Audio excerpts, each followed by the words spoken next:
नमस्कार। देखिए, जब भी हम स्टॉक मार्केट में सक्सेस स्टोरीज की बात करते हैं तो सक्सेस स्टोरीज में अगर वर्ल्ड वाइड देखा जाए स्टॉक मार्केट में तो मिस्टर वॉरेन बफेट का नाम लिया जाता है, जो दुनिया के सबसे सक्सेसफुल स्टॉक मार्केट इन्वेस्टर है।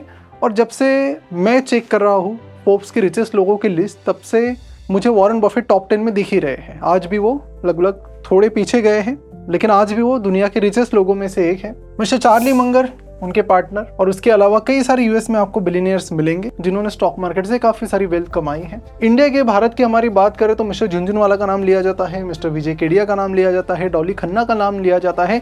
लेकिन फिर कई बार हम सोचते हैं कि अरे ये तो वो लोग हैं जिनके पास कुछ ना कुछ तरीके का कैपिटल पहले से था, कुछ लोगों के इनमें से फाइनेंशियल बैकिंग अच्छे से थी, तो पैसों की दिक्कत नहीं थी। जैसे कि मिस्टर वॉरेन बफेट की बात करें तो बहुत बड़े पॉलिटिशियन इनके फादर थे, बहुत वेल टू डू फैमिली इनकी थी। जो आम लोग इंडिया में स्ट्रगल फेस करते उस तरह की स्ट्रगल तो एटलीस्ट उनको थी नहीं, लेकिन फिर भी उनका बचपन से ये था कि चलो बचपन से ही पैसा कमाते हैं, उस पैसों को फिर स्टॉक मार्केट में इन्वेस्ट करते हैं। मिस्टर झुनझुनवाला भी वेल टू डू फैमिली से थे। मिस्टर डॉली खन्ना है तो उन्होंने अपना आइसक्रीम का जो बिजनेस था वो बेचा था, क्वालिटी वॉल्स को या किसी को HUL को बेचा था शायद, और उससे उन्होंने फिर मार्केट में इन्वेस्ट करना शुरू किया। और इसीलिए जो सक्सेसर्स है बहुत सारी, उनसे आम जनता जो रिलेट नहीं कर पाती। लेकिन आज मैं आपको एक ऐसी स्टोरी बताने वाला हूँ जो एक किसान के बेटे की है। ये किसान का बेटा एकदम छोटे से शहर से आया है, जैसे कि आप में से बहुत सारे लोग होंगे या फिर आपके पेरेंट्स या ग्रैंड पेरेंट्स होंगे जो कभी ना कभी बड़े शहर में शिफ्ट हुए, और फिर कैसे इन्होंने 2200 करोड़ रुपीस कमा लिए।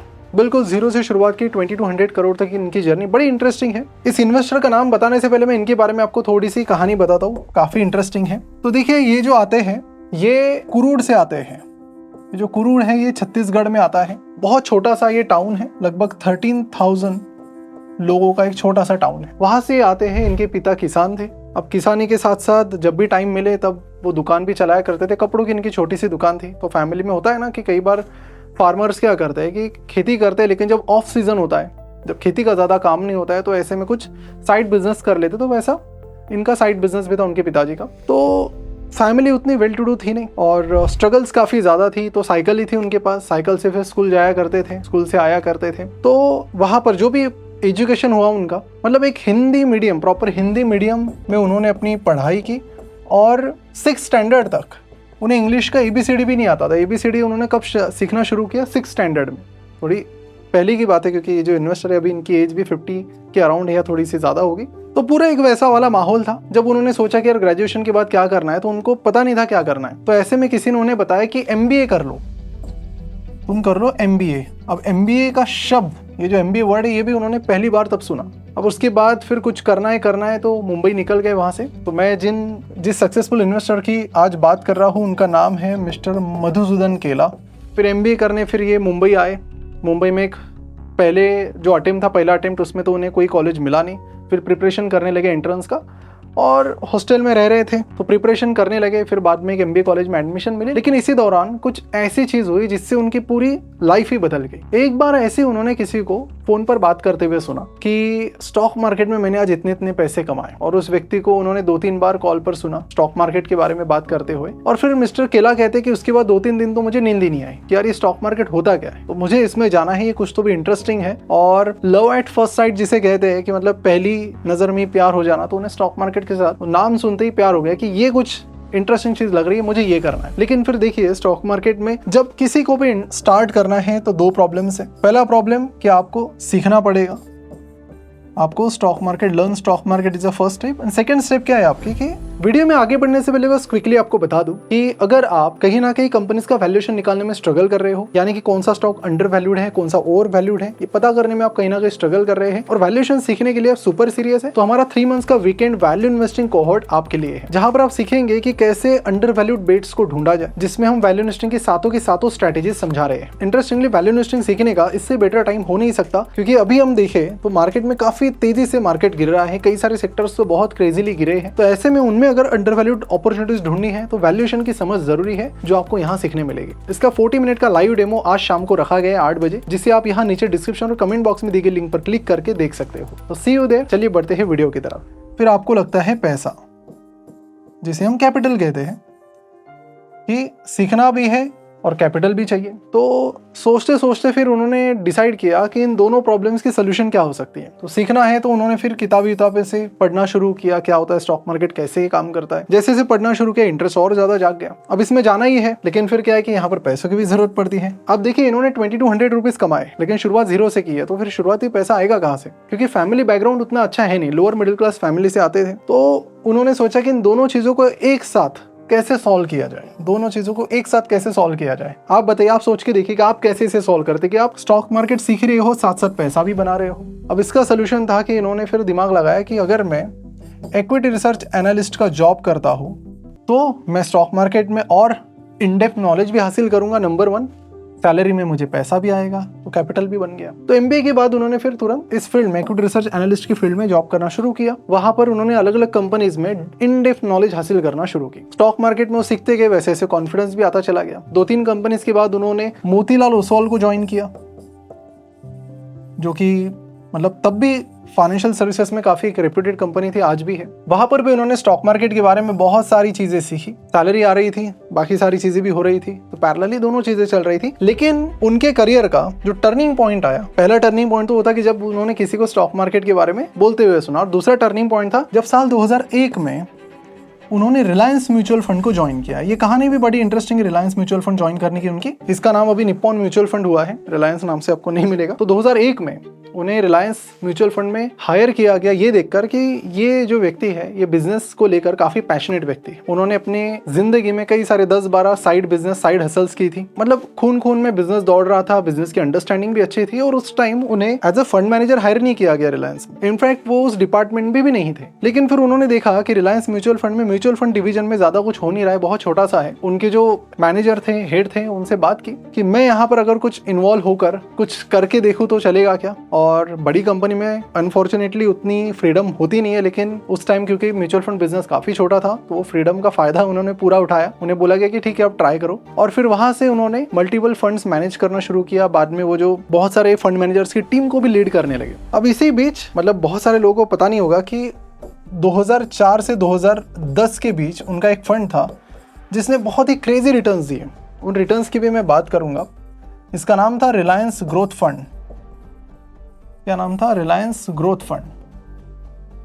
रिलायंस ग्रोथ फंड और बाकी फंड्स के सक्सेस के चलते पूरे इंडिया में 1 लाख करोड़ का एसेट अंडर मैनेजमेंट क्रॉस करने वाली पहली एसेट मैनेजमेंट कंपनी रिलायंस थी, और उसमें मिस्टर केला का बहुत बड़ा योगदान था। AUM मतलब एसेट अंडर मैनेजमेंट, कि वो म्यूचुअल फंड कितने रुपए मैनेज करता है, यानी कि उस म्यूचुअल फंड वो पहला बना जहां पर लोगों ने 1 लाख करोड़ से ज्यादा की अमाउंट इन्वेस्ट की। अब रिलायंस ग्रोथ फंड के रिटर्न्स बताने से पहले मैं आपको ये भी बताना चाहता हूँ कि ये जो सक्सेस है, बहुत सारे लोगों को सक्सेस एकदम क्विक दिखता है। मैं आपको आगे बताऊंगा भी कि फिर ये नेटवर्थ कैसे इतनी तेजी से आगे बढ़ी उनकी वगैरह वगैरह। लेकिन ये जो वेल्थ है ये बनाने के लिए उतनी मेहनत भी करनी पड़ती है, और उसका एक बहुत अच्छा एग्जाम्पल मैं आपको बताता हूँ। उस टाइम मिस्टर केला क्या करते थे कि जो भी कंपनी IPO लेकर आती थी उनका भी एक एनालिसिस करते थे कि अगर वो सही वैल्यूएशन पे आए, मैनेजमेंट ढंग का है, कंपनी के बिजनेस में 3-4 पैरामीटर्स वो देखा करते थे।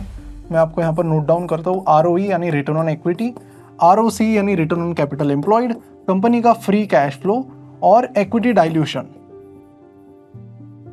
इक्विटी डाइल्यूशन मतलब बिना इक्विटी डाइल्यूट किए, यानी बिना अपने प्रमोटर्स बिना ज्यादा अपने शेयर्स बेचे कैसे धंधे को बढ़ा रहे हैं, ये भी उनके लिए एक इंपॉर्टेंट पॉइंट है। Return on equity, ROC company की एफिशिएंसी के बारे में हमें बताता है।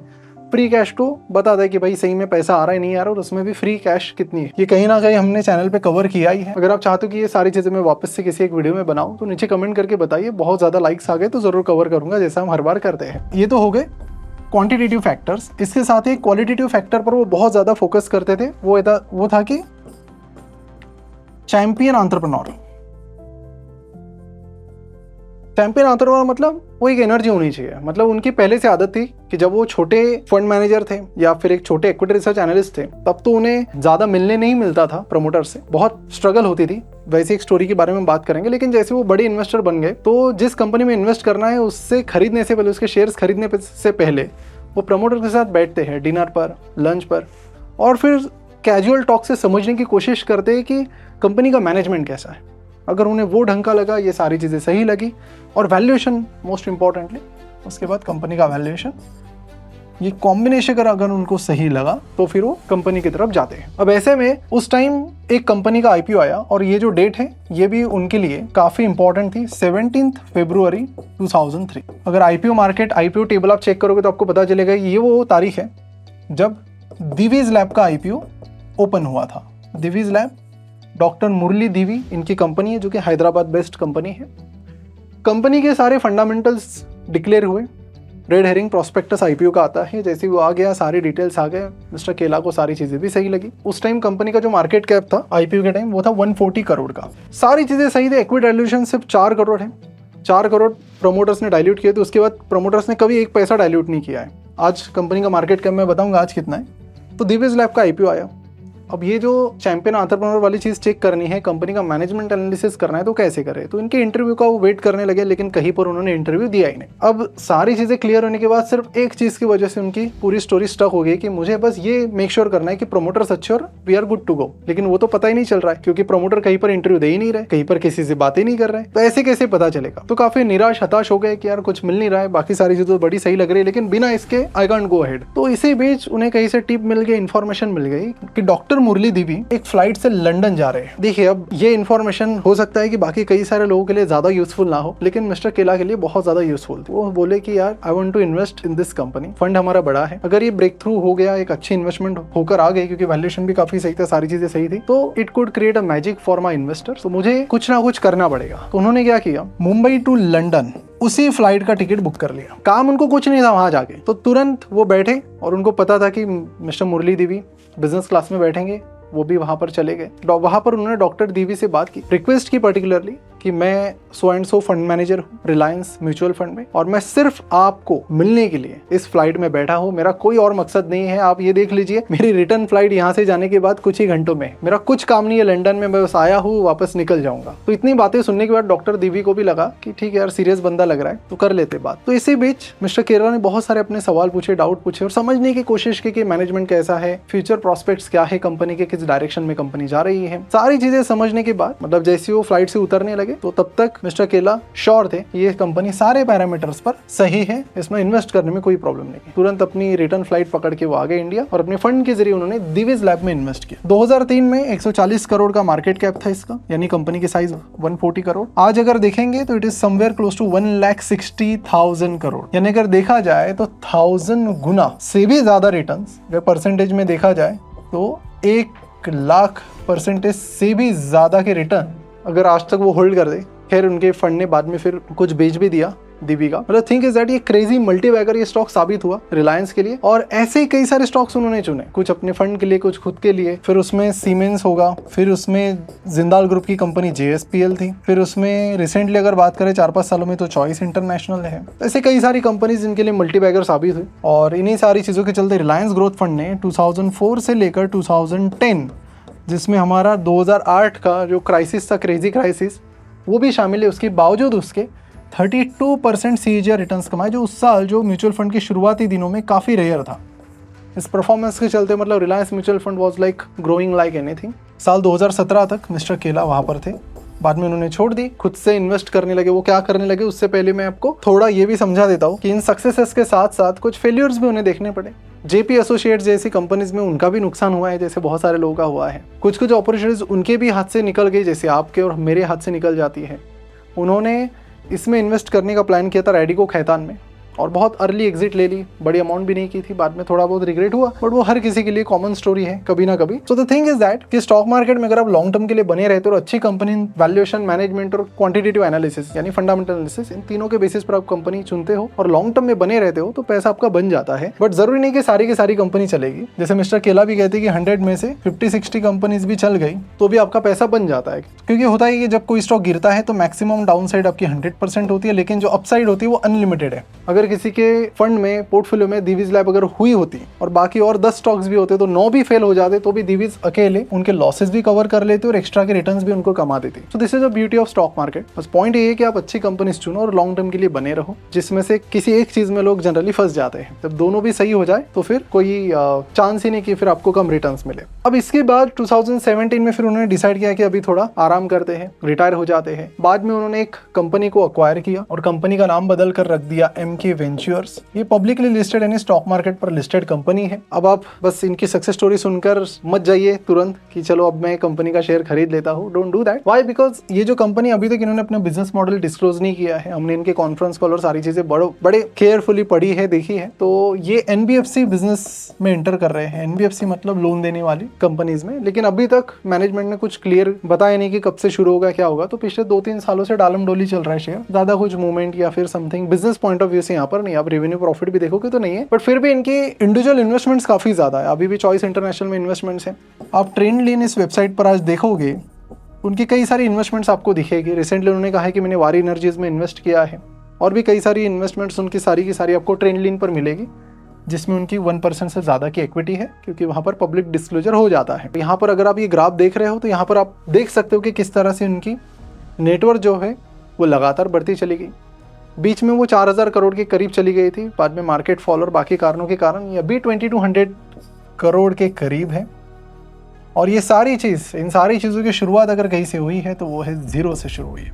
सीखते सीखते, जॉब करते करते इन्होंने पैसे कमाए, इन्वेस्ट भी किए, इन्वेस्टर्स के लिए इन्वेस्ट किए, अपने खुद के लिए इन्वेस्ट किए, और धीरे धीरे अपने लिए एक वेल्थ बनाई by finding out multiple multibagger stocks. यानी जो भी उनकी पैशन थी स्टॉक मार्केट की, उसे फॉलो करके उन्होंने काफ़ी सारे पैसे यहाँ पर स्टॉक मार्केट से कमा लिए। आज इंडिया के वन ऑफ द रिचेस्ट लोगों के लिस्ट में भी आते हैं, और काफ़ी सक्सेसफुल और शांति से अपनी ज़िंदगी जीते हैं। वो घड़ी भी नहीं पहनते आज, सिंपल लाइफ, क्योंकि वो चाहते कि मैं अपनी लाइफ को टाइम के हिसाब से नहीं जीना चाहता।